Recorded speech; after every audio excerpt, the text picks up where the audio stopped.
بسم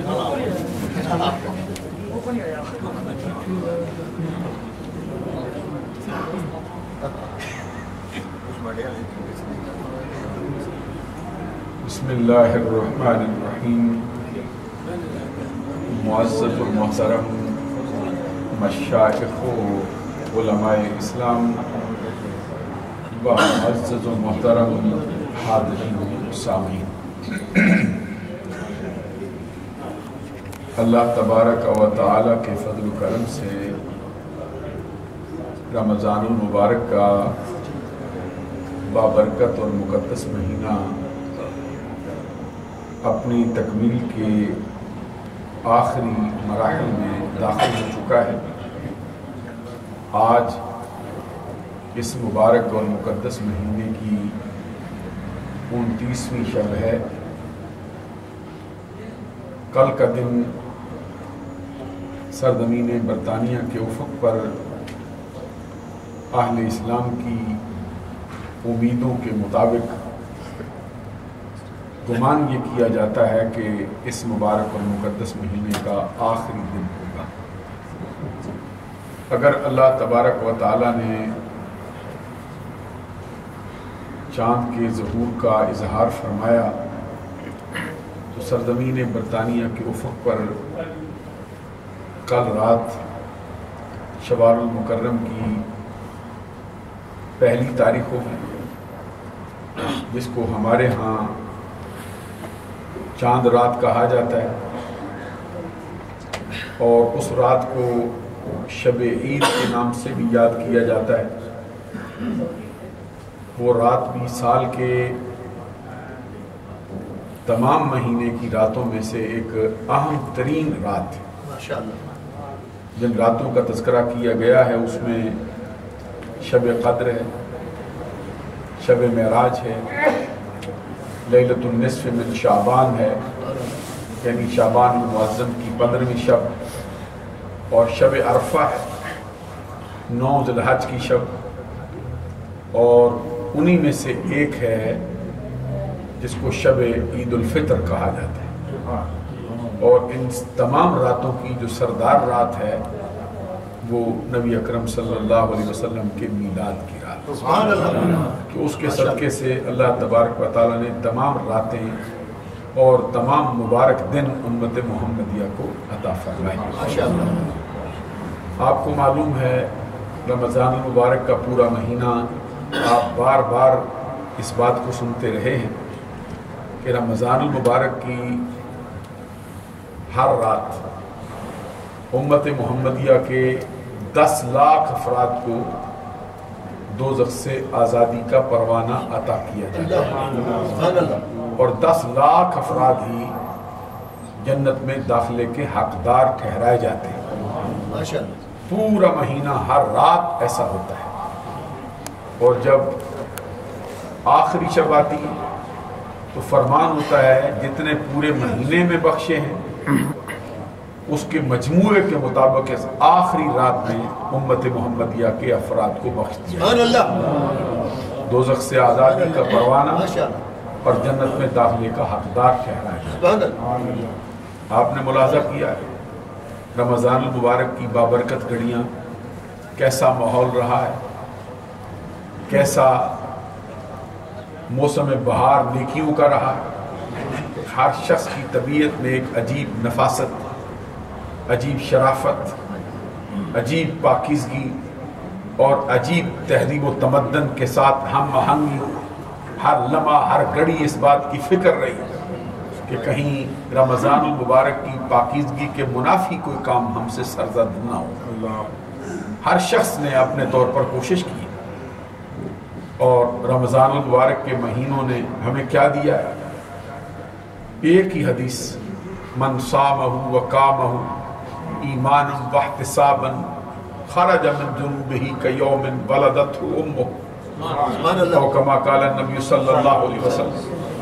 جس شخص نے رمضان المبارک کے مہینے کے روزے، رمضان المبارک کے مہینے کی راتوں کا قیام، نوافل، نماز تراویح، رب کا قرآن سننا، ایمان واحتساب، اگر اس کا یہ عمل ایمان و احتساب کے ساتھ، کیا مطلب ہے؟ محض رب کی رضا کے لیے، محض اللہ تبارک و تعالیٰ کی فرمان کی پیروی میں ہو، اللہ تبارک و تعالیٰ کی رضا کو پانے میں ہو، دکھلاوے سے پاک ہو، ریاکاری سے پاک ہو، اخلاص سے بڑا ہوا اس کا یہ مسئلہ ہو، خرج من ذنوبہ کیوم ولدتہ امہ، وہ شخص گناہوں سے ایسے نکل گیا ہے جیسے وہ آج ہی ماں کے پیٹ سے پیدا ہوا۔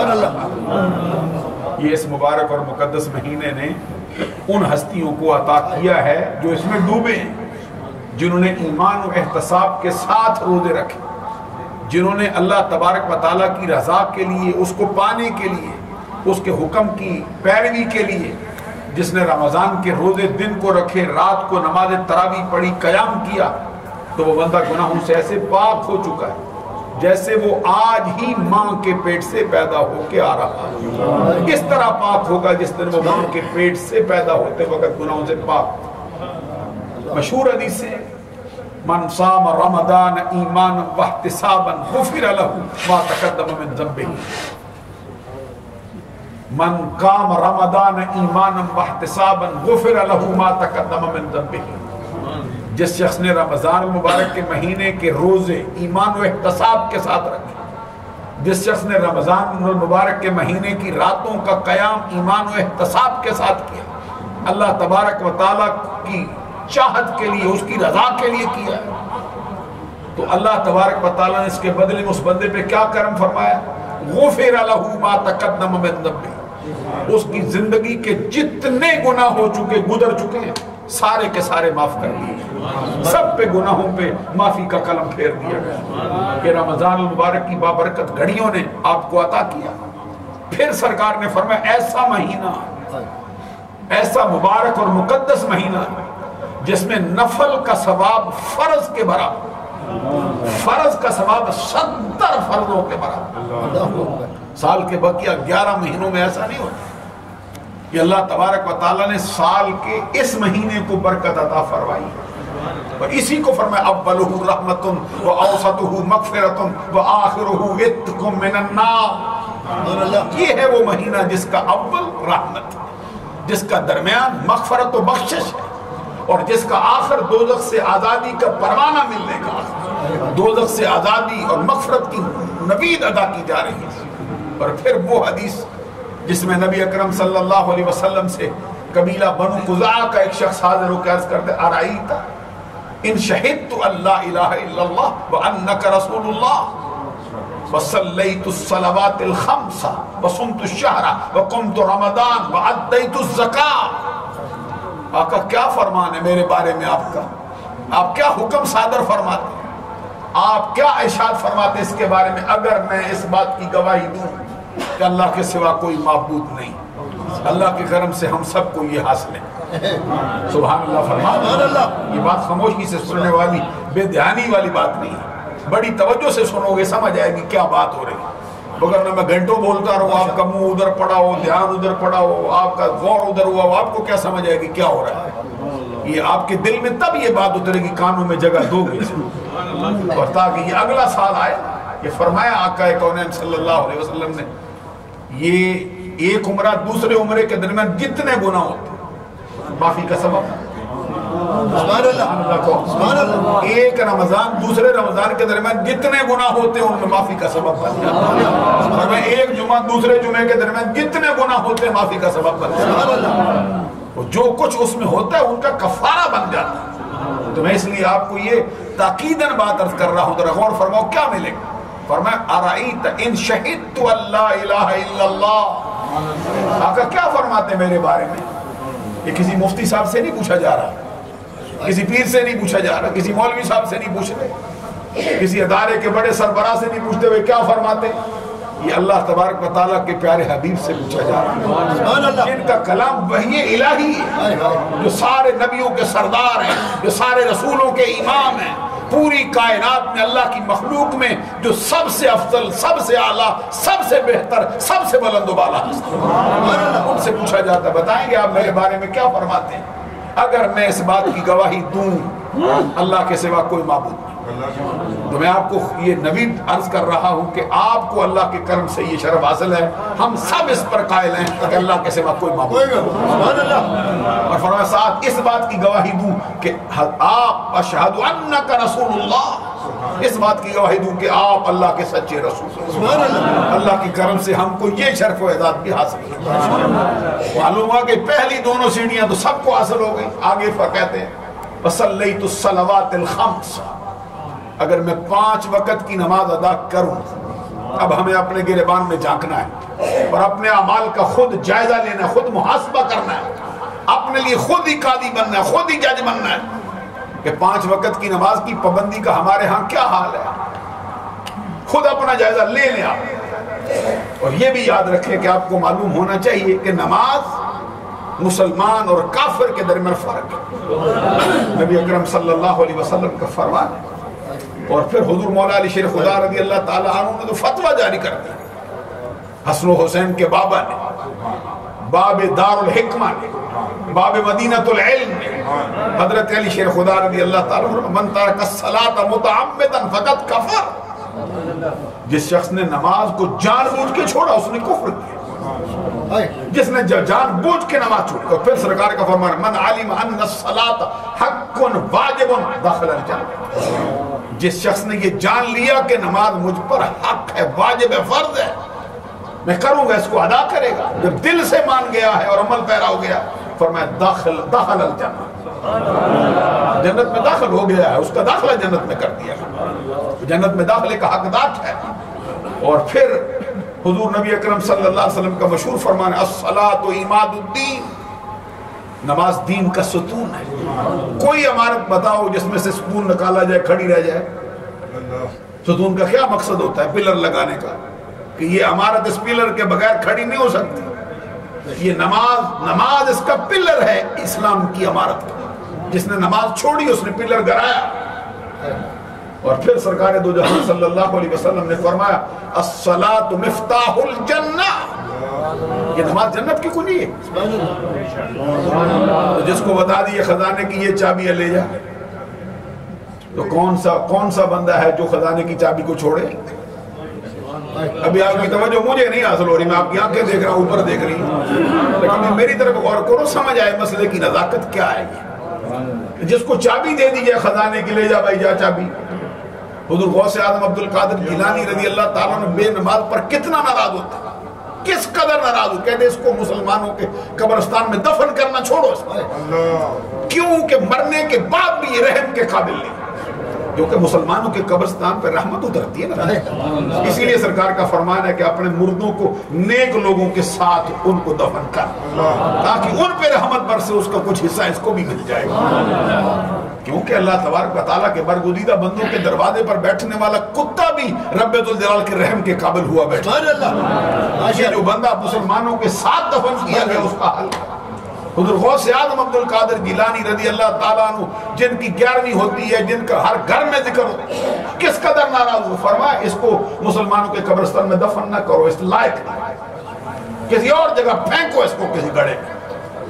مرنے کے بعد بھی اس قابل نہیں کہ اس کے لیے تو جملے رحم کے بولے، وہ جنہوں نے ہر وقت امت کی بخشش کے لیے دعائیں کی۔ حضرت امام اعظم ابو حنیفہ نعمان بن ثابت اس قدر ناراض، فرمایا اس کو قید میں ڈالو، جیل میں پڑا رہے، ادھر ہی مر جائے پڑا، یا پھر سچی توبہ کر کے پکا نمازی ہو جائے۔ سلطان العارفین سلطان باہو، وہ بھی امت پر، سرکار کی امت پر بڑے رحیم مہربان ہے، وہ کہتے ہیں خنزیر پناہ مانگتا ہے بے نمازی سے۔ کیا بات ہے؟ حضور نبی اکرم صلی اللہ علیہ وسلم نے فرمایا الصلاۃ مفتاح الجنہ، نماز جنت کی کنجی ہے، بس یہ ہے، یہ کھولے گی دروازہ جنت کا۔ اب کسی اگر شعور والا بندہ ہو، اس سے پوچھو نا بھائی جنت کی ضرورت ہے کوئی نہیں، تو جنت کو جو چابی کھولتی ہے نا کھولنے کے لیے دروازہ، وہ نماز ہے۔ بہت لمبی تو تقریر اس پر نہیں کر سکتا، لیکن ضرورت ہے اس کی۔ صحابی نے عرض کیا سرکار پھر میں 5 وقت کی نماز ادا کروں، 3 باتیں اگر آپ کو حاصل ہیں تو پھر آپ اس زمرے میں شامل ہو چکے، اگر نہیں ہے تو پھر آپ آج سے عہد کر لیں کہ ہم نماز 5 وقت کی ہر صورت پڑھیں انشاءاللہ۔ آگے فرمایا وصمت الشہر، پھر یہ میں کروں کہ میں رمضان کے روزے رکھوں۔ اللہ کے کرم سے جنہوں نے روزے رکھے وہ اس میں شامل ہو گئے. وَصُمْتُ الشَّهْرَ وَقُمْتُ رَمَضَانَ، رمضان کی راتوں کا قیام کروں، نوافل پڑھوں، نماز تراویح ادا کروں، رب کا قرآن سننے کے لیے مسجد میں آؤں. وَقُمْتُ رَمَضَانَ وَأَدَّيْتُ الزَّكَاةَ، سال بیتے اپنے مال کی زکات دوں. اگر مجھ میں یہ ساری خوبیاں پائی جائیں تو میرے بارے میں کیا فرمان ہے؟ تو جواب میں پھر گل قدس کی پتیوں کو حرکت ہوئی. آقا کونین صلی اللہ علیہ وسلم نے امت کو مغفرت و بخشش کا مجدہ جاں فضا سناتے ہو کیا فرمایا؟ حضور نبی اکرم صلی اللہ علیہ وسلم نے فرمایا من مات علی ھذا کان من الصدیقین والشہداء، جو اس شخص نے کہا ہے اگر یہ اسی پر مر جائے، توجہ فرماؤ، جو اس نے دعویٰ کیا اگر اسی پر اس کا انتقال ہو جائے، یہی کرتے کرتے مر جائے، قیامت کے دن یہ شخص صدیقوں میں ہو، قیامت کے دن یہ شخص شہداء میں شمار کیا جائے. تو یہ رمضان المبارک کی برکت سے آپ کو ملا ہے. رمضان المبارک کی بابرکت گھڑیاں ہیں، اب سال بھر پھر ایسی گھڑی نہیں آئے. یہ آخری رات ہے، اگر کل چاند طلوع ہو تو، مگر نہ آگے اللہ تبارک و تعالیٰ کو معلوم ہے کہ کل کا روزہ بھی رکھنا شاید پڑ جائے. اغلب گمان یہ ہے کہ 29 پر ہی اس مرتبہ سرزمین برطانیہ کے افق پہ جو ہے وہ چاند کے امکان ہیں. میرا دل چاہتا ہے اس پر میں اور بہت سی گزارشات آپ سے عرض کروں جو انتہائی اہم ہے. رمضان المبارک کا پورا مہینہ آپ نے اپنی طبیعت کا، اپنے معاملات کا بہت خیال رکھا، لیکن ایسا نہ ہو کہ جیسے شوال کا چاند نظر آئے تو آپ اپنی حیا کا سارا لباس تار تار کر کے پھینک دیں. جو من مانی آپ کے دل میں آئے، جو شیطان آپ سے کروانا چاہے وہ کروا لیں. پورے مہینے کی جو آپ کی محنت ہے ایک لمحے میں اکھاڑ جا سکتی ہے اگر آپ شیطان کے کرندے ہو گئے. جس طرح کہ اکثر دیکھنے میں آتا ہے چاند رات کو جو تماشا ہوتا ہے، جو ہمارے گھروں کے اندر خواتین بے پردہ ہوتی، جو ہمارے نوجوان غل غبارہ کرتے، جو پھر ان کے ہاں دہنگا مشتی ہوتی، جو ان کے ہاں اول فول بکا جاتا ہے، جو شیطان کو راضی کرنے کے لیے ہر قسم کا معاملہ حربہ اختیار کیا جاتا ہے. میں آپ سے عرض کروں گا کہ اس کا خیال رکھیں کہیں ایسا نہ ہو کہ آپ کی ساری محنت اکارت چلی. اللہ تعالیٰ عمل کی توفیق عطا فرمائے. وآخر دعوانا